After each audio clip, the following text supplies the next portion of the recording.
I would like to welcome the President of the Human Rights Council, His Excellency Ambassador Federico Villegas, and I ask him to take the floor.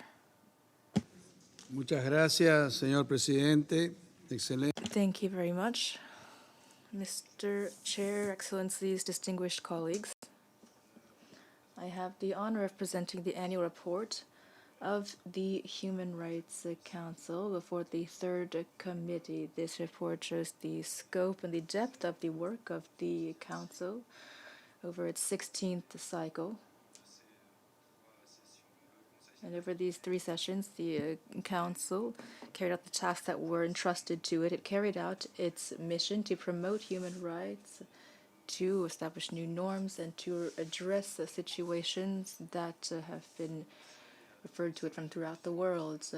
We adopted 100 decisions of the President and engaged in interactive dialogues, as well as 20 roundtables and general debates. In addition to its human rights work, the Council also examined human rights applications of emerging questions, including new resolutions on neurotechnology and human rights, on cyber bullying, on the use of new technologies in the military sector. And this demonstrates the resolve of the Council to examine relevant questions relevant to the protection and promotion of human rights for future generations. The Council's ability to discuss and to address these issues will help the international community to establish norms and frameworks to guarantee the protection of human rights. As new technologies are developed, the Human Rights Council has also demonstrated its flexibility in responding to urgent crises throughout the world. In March, an urgent debate was held on the human rights situation in Ukraine after the aggression of Russia. Over the course of this debate, we created the Independent International Commission of Inquiry on Ukraine and held a special session on Ukraine in May. The Council also heard the first oral update during its 51st session. And then in June, we held an urgent debate on the situation of women and girls in Afghanistan. In September, the Council heard the report of the Special Rapporteur on the situation of human rights in Afghanistan, and also heard a number of courageous Afghan women during an improved interactive dialogue. The Human Rights Council had an increasingly dense workload and showed great flexibility in its working methods. This year, the Council continued to use hybrid working methods during its ordinary sessions, combined with a return of in-person meetings thanks to technology that was adopted during the COVID pandemic. For civil society, we are proud of the participation granted to civil society within the HRC.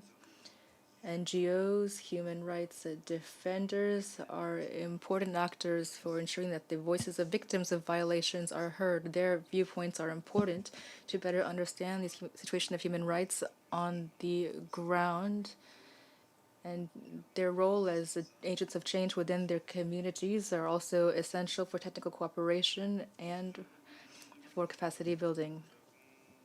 I'm pleased to announce that in 2022, we heard more than 2,400 oral interventions from NGOs during sessions of the Council.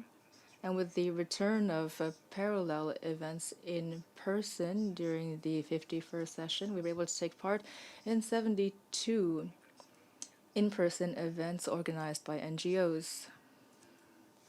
The spirit of compromise and cooperation between states and civil society has allowed us to promote action for human rights. During the debates of the Council, we've seen that the loudest voices often came from those who were who directly felt the impact of human rights violations and who wish to share their stories. And therefore, it is important for the Council to remain inclusive and to continue to include the civil society in its work in order to provide a safe space in which it can take part in our work without fear, intimidation, or fear of retaliation. In September, there was a meeting of the mechanism of experts on the Council on racial justice and upholding the law, as well as on the situation of human rights of women and girls in Afghanistan, and their presentations from civil society who told powerful and human stories which clarified our goal, that is the protection of human rights. The return to in-person meetings allowed us to revitalize participation in the work of the Council on the part of SIDS and LDCs, thanks to our Voluntary Technical Assistance Trust Fund. Thanks to this fund, a total of 26 delegates from throughout the world were able to travel to the Council and participate in its ordinary sessions. As you have seen, nothing can replace participation in intergovernmental human rights mechanisms when it comes to acquiring knowledge and technical capacities. Many of these delegates and return home better trained and better able to incorporate human rights in their respective government systems. This is a virtuous cycle that helps to solidify their commitment to the Council and to the broader processes within the United Nations, including those within the Third Committee.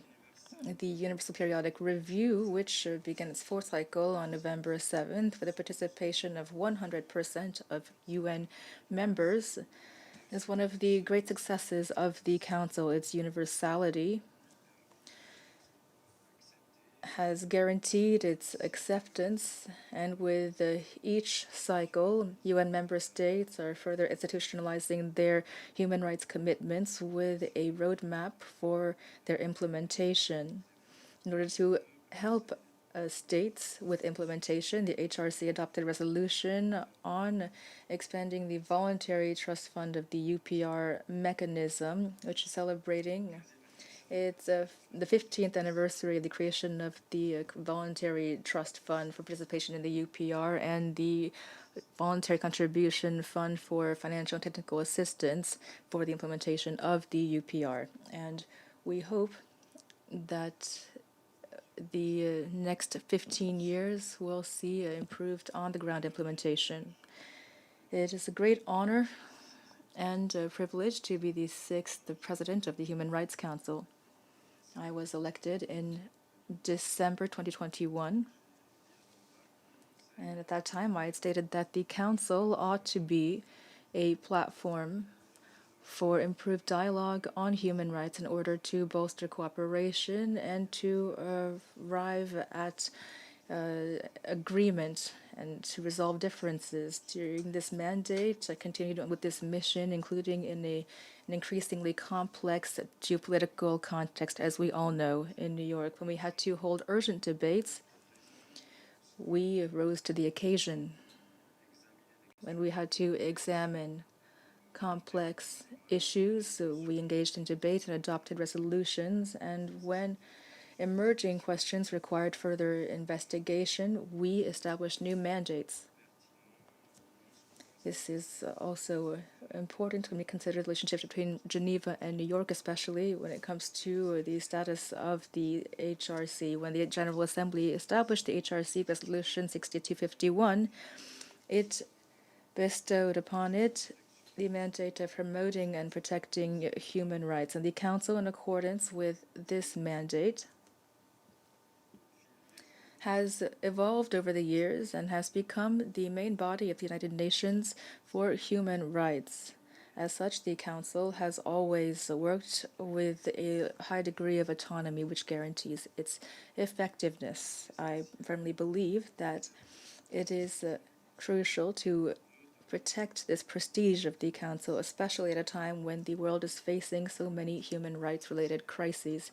It is crucial to maintain a spirit of constructive dialogue when implementing mandates stemming from resolutions adopted by the Human Rights Council. During the negotiation phase of these mandates,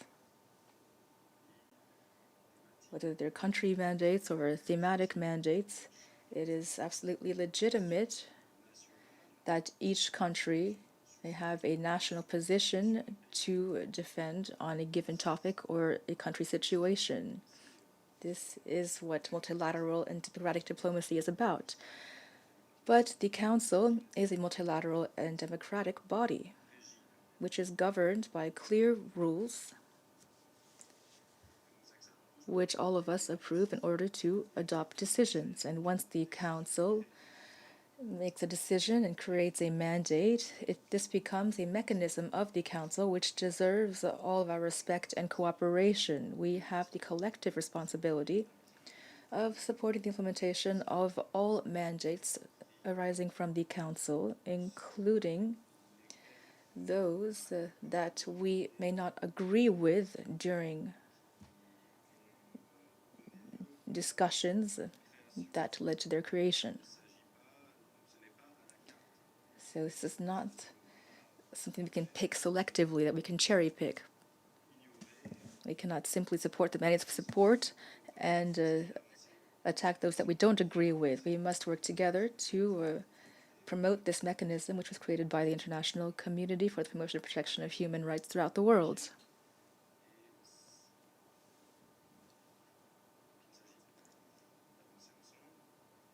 So we must work together to make progress. And we must not forget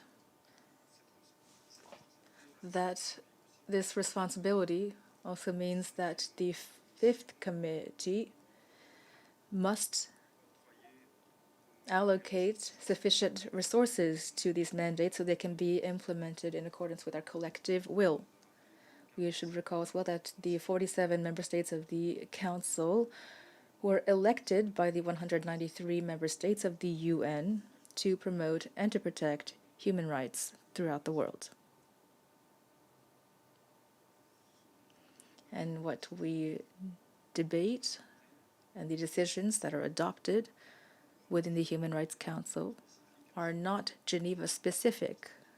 They are issues that concern the entire world. Therefore, it is the collective responsibility of the entire United Nations to strengthen the work of the Council, because the Council is tasked with developing one of the three pillars of our organization, human rights. The events of this year, especially the effects of the pandemic, the impact of climate change, and the resurgence of armed conflict, clearly demonstrate that now more than ever we must be keenly aware that there can be neither international peace nor security without human rights.